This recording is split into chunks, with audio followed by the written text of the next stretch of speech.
Hello dear friends, कैसे हैं आप सभी लोग। आपका मेरे चैनल पे स्वागत है। चैनल का नाम सभी को पता है, ओनली स्टडी पॉइंट। कल से हमने क्लास स्टार्ट की थी। कल हमने देखा था कि प्रारंभिक विद्युत के बारे में देखा था, प्रारंभिक विद्युत के बारे में देखा था। और दूसरी चीज हमने देखा था कि चालक, कुचालक और अर्धचालक क्या होते हैं। आप लोगों ने अगर कल का वीडियो हमारा नहीं देखा है तो डिस्क्रिप्शन में मैं लिंक डाल दूंगा, सभी लोग वहां पे जाकर के आप देख सकते हैं। आज हम देखेंगे कि आवेश क्या होते हैं, आवेश तथा पहला हो गया आपका आवेश क्या होते हैं, दूसरा अपन देखेंगे आज करंट क्या होती है, तीसरा आपका वोल्टेज। तो सबसे मोस्ट इंपॉर्टेंट है आपका आवेश। यहाँ से क्वेश्चन बनते भी हैं, सभी को पता है। तो सभी को पता होगा शायद आवेश क्या होते हैं। ठीक है, तो देखते हैं अपन आवेश क्या होते हैं।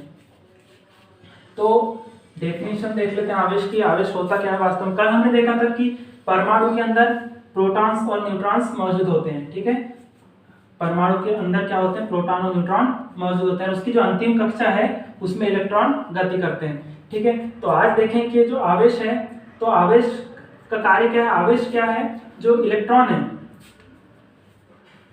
इलेक्ट्रॉन तथा प्रोटॉन। तो आवेश जो है इलेक्ट्रॉन तथा प्रोटॉन के मध्य एक बल उत्पन्न करता है। इलेक्ट्रॉन तथा प्रोटॉन के मध्य एक बल उत्पन्न करता है, जिसे हम कौन सा बल कहते हैं, विद्युत वाहक बल। विद्युत वाहक बल इन दोनों के मध्य, ठीक है, ध्यान दीजिएगा, आवेश जो है इलेक्ट्रॉन और प्रोटॉन के मध्य एक बल उत्पन्न करता है, जिसे हम विद्युत वाहक बल कहते हैं। तो सभी को पता है कि जो इलेक्ट्रॉन है ये क्या होते हैं, ऋणावेशित होते हैं, और ये प्रोटॉन जो है ये क्या होते हैं, धनावेशित होते हैं। इतना सभी को मालूम है। अब हम देखते हैं, चलिए देखते हैं हम आवेश में अपन दो बिंदु मुख्य तौर पे देखे जाते हैं इसमें। पहला है कि दो समान आवेशों के मध्य, दो समान आवेशों के मध्य कौन सा बल कार्य करता है। दो समान आवेशों के मध्य कौन सा बल कार्य करता है। ठीक है, दो समान आवेशों के मध्य कौन सा बल कार्य करता है। सभी को पता है, जो दो समान जब आवेश होंगे, जैसे आप धनावेशित हो सकते हैं, ऋणावेशित हो सकते हैं, कोई भी हो सकता है, दो समान आवेशों के मध्य कौन सा बल कार्य करेगा, प्रतिकर्षण बल। ठीक है, प्रतिकर्षण बल कार्य करेगा। तो क्वेश्चन अगर आपसे पूछा जाए कि दो समान आवेशों के मध्य कौन सा बल कार्य करता है, तो कौन सा बल कार्य करेगा, प्रतिकर्षण बल। दूसरा आपसे, ये पहला हो गया, पहला बिंदु। और दूसरा बिंदु कहता है कि दो असमान आवेशों के मध्य, दो असमान आवेशों के मध्य कौन सा बल कार्य करेगा।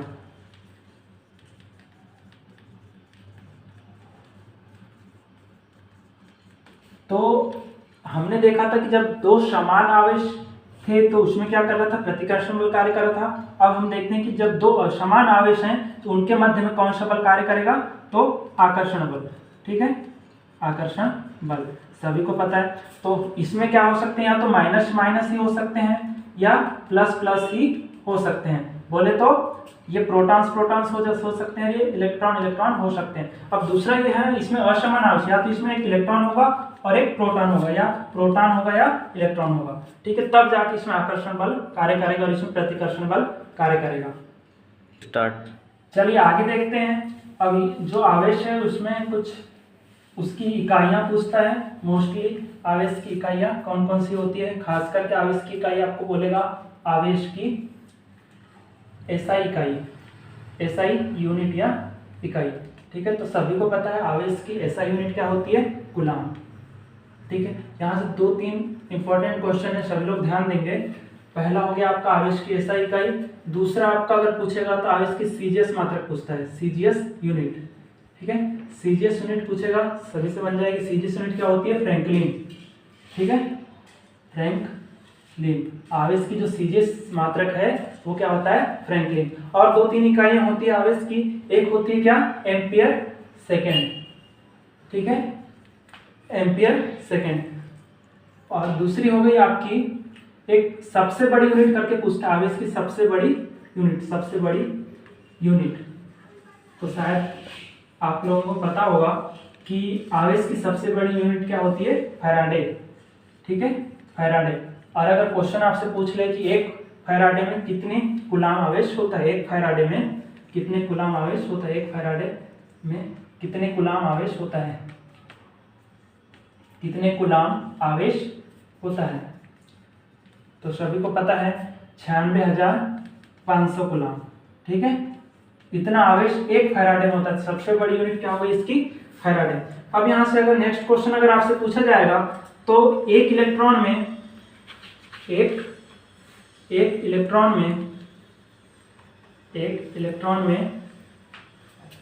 कितना आवेश होता है, एक इलेक्ट्रॉन में कितने आवेश होगा, कितने कूलाम आवेश होगा। तो सभी से पता होगा शायद, एक जो इलेक्ट्रॉन है उसमें कितना आवेश होता है, एक इलेक्ट्रॉन में कौन सा माइनस होगा, ऋणावेशित 1.602 गुणित 10⁻⁻19। ठीक है, इतना कूलाम आवेश होता है एक इलेक्ट्रॉन में। अब देखेंगे हम कि एक प्रोटॉन में कितना आवेश होता है। तो प्रोटॉन में सभी को पता है धन आवेश होता है, तो 1.602 गुणित 10⁻⁻19 इतना आवेश होता है। ठीक है, चलिए चलो आगे देखते हैं। हो गया होगा सभी का, आपको समझ में भी आ गया होगा सभी को। इसके बाद बोलता है कि एक कूलाम पर कितने इलेक्ट्रॉन होंगे, एक कूलाम पर कितने इलेक्ट्रॉन होंगे, कितने इलेक्ट्रॉन। ठीक है, तो सभी को पता है कि जो एक कूलाम आवेश है इसमें कितने इलेक्ट्रॉन्स मौजूद होते हैं, 6.25 गुणित 10⁻18। ठीक है, इतने आवेश इसमें इतने इलेक्ट्रॉन्स मौजूद होते हैं, एक कूलाम आवेश में इतने इलेक्ट्रॉन्स मौजूद होते हैं। ठीक है, अगर आप कई एग्जाम में क्या करता है, ध्यान दीजिएगा, इसी को क्या करता है, अगर आपको दशमलव हटा के दे देगा तो 6.25 है, तो इसको क्या करेगा, अगर दशमलव हटाएंगे तो हम क्या करते हैं, सभी को पता है, नीचे अपन कितने अंकों के बाद दशमलव था, 2 अंकों के बाद, यहाँ पे 2 जीरो अपन लगा देंगे, तो यहाँ से 2 जीरो माइनस हो जाएगी, तो क्या हो जाएगा 625 × 10⁻16। ठीक है, ये भी कभी कभी एग्जाम में पूछ लेता है, या तो ये पूछ लेगा या तो ये पूछ लेगा। ठीक है, सभी को समझ में आ गया होगा। अब हम आगे देखते हैं, आगे देखेंगे हम करंट के बारे में। ठीक है, करंट क्या होती है।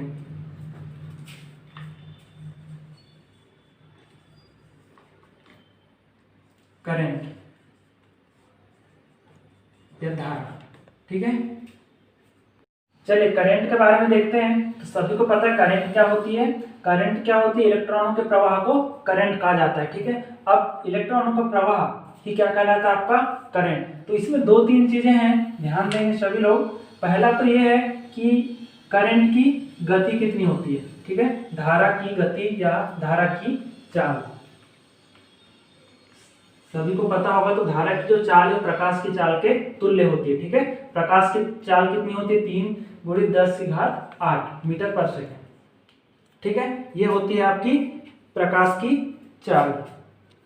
ठीक है, दूसरी चीज देखेंगे कि जो इलेक्ट्रॉन है, हमने देखा था कि इलेक्ट्रॉनों के प्रवाह को हम क्या कहते हैं, करंट। ठीक है, तो इलेक्ट्रॉनों का प्रवाह, इलेक्ट्रॉनों का प्रवाह कैसे होता है और कहां से क्या होता है वो देखेंगे। तो इलेक्ट्रॉनों का जो प्रवाह है वो ऋण से धन की ओर होता है। ध्यान दीजिएगा, मोस्ट इंपॉर्टेंट क्वेश्चन है। इलेक्ट्रॉनों का जो प्रवाह है वो ऋण से धन की ओर होता है। अब आप देखेंगे करंट का प्रवाह। ठीक है, समझ में आ जाएगा सभी को। इलेक्ट्रॉनों का जो प्रवाह, अगर आपसे क्वेश्चन पूछा जाए कि इलेक्ट्रॉनों का प्रवाह कैसे होता है, तो इलेक्ट्रॉनों का जो प्रवाह है वो ऋण से धन की ओर होता है। दूसरी चीज है आपका करंट का प्रवाह। तो करंट का जो प्रवाह है वो धन से ऋण की ओर होता है। ध्यान दीजिएगा, दोनों में थोड़ा सा डिफरेंट है, कंफ्यूजन ना हो। ये तो इलेक्ट्रॉनों का प्रवाह हो गया आपका ऋण से धन की ओर, करंट का प्रवाह हो गया धन से ऋण की ओर। इतनी सारी चीजें हो गई। अब उसके बाद हम देखेंगे, चलिए आगे देखते हैं। इतना सभी को समझ में आ गया होगा। इसके बाद आता है एक धारा की क्षमता। तो धारा की क्षमता देख लेंगे। धारा की क्षमता अगर आपको निकालना है तो क्या होगा, एक आवेश बटे समय। ठीक है, इसका धारा की क्षमता का एक छोटी सी डेफिनेशन होती है धारा की क्षमता की। क्या, आवेशों के प्रवाह की दर क्या कहलाती है, आपकी धारा की क्षमता। ठीक है, तो एक समय, आपका कितने समय में कितने आवेश प्रवाहित हो रहे हैं, यही आपकी क्या हो गई धारा की क्षमता। तो आवेश को हमने देखे थे, आवेश का मात्रा क्या है कूलाम, और समय को हम कैसे प्रदर्शित करते हैं टी से, और आवेश को क्यू से। तो इसके देख लेंगे कि इसका, हाँ चलिए आगे देखेंगे, इसकी यूनिट क्या हो जाएगी कूलाम प्रति सेकेंड, ठीक है, कूलाम प्रति सेकेंड। आपकी करंट की एक यूनिट क्या होगी कूलाम प्रति सेकंड, कहाँ से कैसे निकली धारा की क्षमता से, ठीक है। अब आपका बोलता है कि अगर आवेश में भी परिवर्तन हो रहा है, आवेश में परिवर्तन, आवेश में परिवर्तन और दूसरा समय में भी परिवर्तन हो रहा है, समय में परिवर्तन, तो इसके लिए भी सूत्र, ये हो गया। अब आपका आवेश में अगर परिवर्तन हो रहा है और समय में भी परिवर्तन हो रहा है, तो इसमें एक और सूत्र निकल के सामने आता है, क्या है, I = dQ/dt। डी काय को प्रदर्शित कर रहा है, ये परिवर्तन को, और वही सीधा का सीधा कूलाम प्रति सेकेंड, ठीक है। ये भी एक सूत्र आपका निकल के सामने आता है। दूसरी चीज देखेंगे आपका कि हाँ, करंट की एसआई इकाई क्या होती है, सभी को पता है करंट की एसआई इकाई क्या होती है एम्पियर, ठीक है। करंट की एसआई इकाई क्या हो गई एम्पियर, ठीक है। अब एक दूसरी यूनिट पूछता है करंट की सीजीएस यूनिट, सीजीएस यूनिट पूछता है आपका करंट की। पहला हो गया आपका क्या एसआई यूनिट, अगर आपसे पूछा तो एम्पियर, सीजीएस यूनिट पूछा तो आपसे बायोट, ठीक है। सीजीएस यूनिट अगर आपसे पूछता है तो ये हो गई बायोट, ठीक है। चलिए आगे देखते हैं।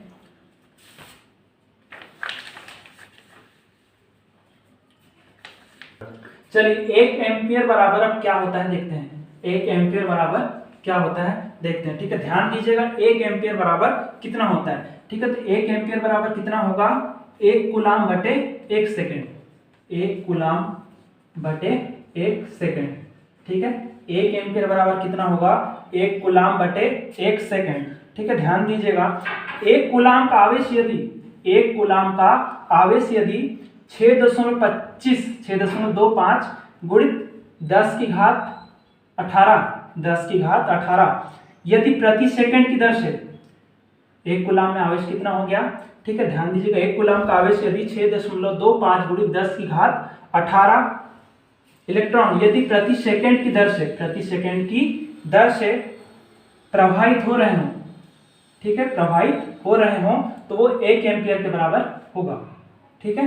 क्वेश्चन यहां से पूछता है, जैसे हम निकाल लेंगे कि 1 कूलाम में कितना आवेश होता है 6.25 गुणित 10 की घात कितना 18, ठीक है, बटे 1 सेकेंड, है ना, 1 सेकेंड।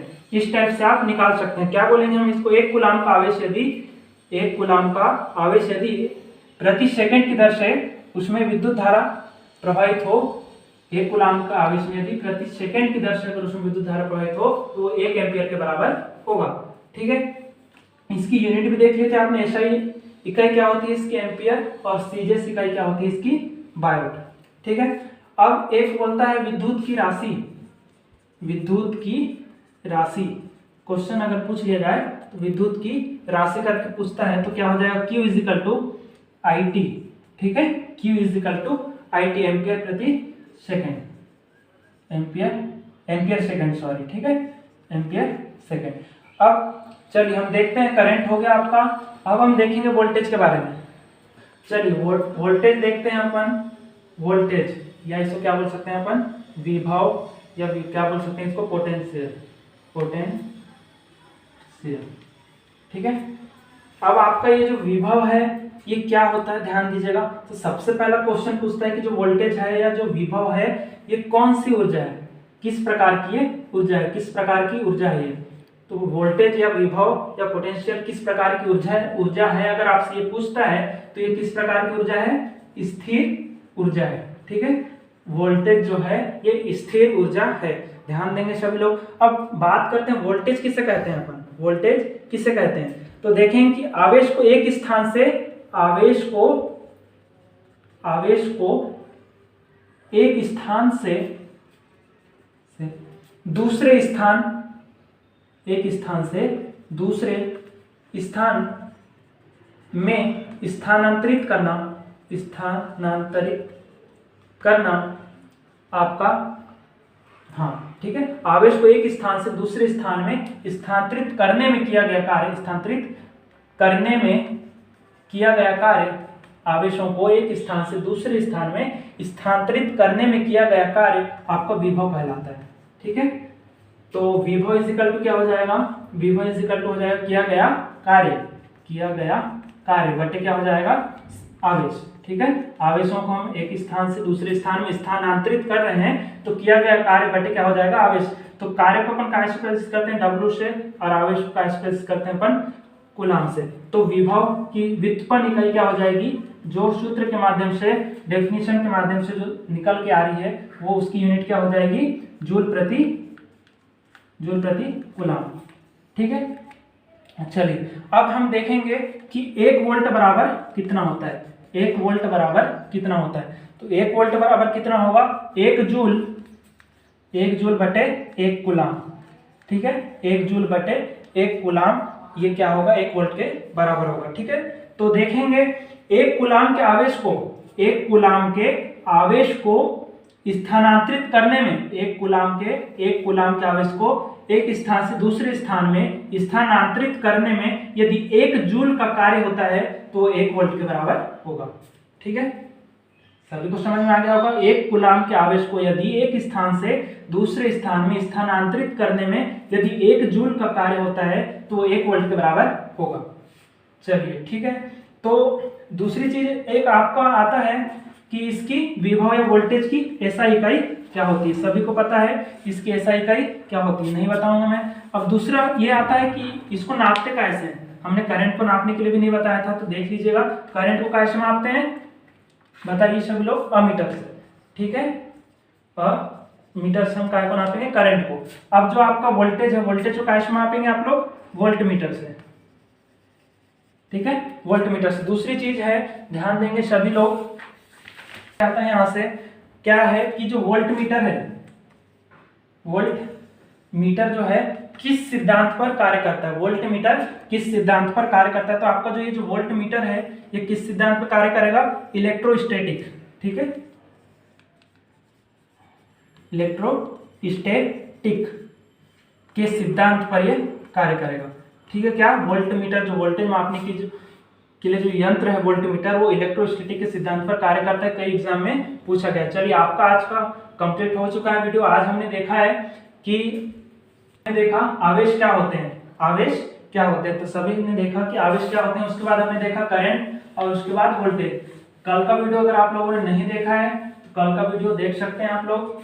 और अगर आप लोगों ने अगर चैनल को सब्सक्राइब नहीं किया है तो चैनल को भी आप सब्सक्राइब कर सकते हैं, क्योंकि इसमें सारी बेसिक चीजें हम कवर करेंगे। चलिए कल का वीडियो भी आपका आ जाएगा। तो कल हम देखेंगे रेजिस्टेंस के बारे में। ठीक है, कल के वीडियो में हम देखेंगे रेजिस्टेंस के बारे में विस्तार से सारी चीज, इसमें न्यूमेरिकल क्वेश्चन भी हम कवर करेंगे। ठीक है, रेजिस्टेंस के बारे में हम कल देखेंगे। और अगर आप लोगों ने चैनल को सब्सक्राइब नहीं किया है तो चैनल को आप लोग सब्सक्राइब कर लीजिए। चलिए ठीक है।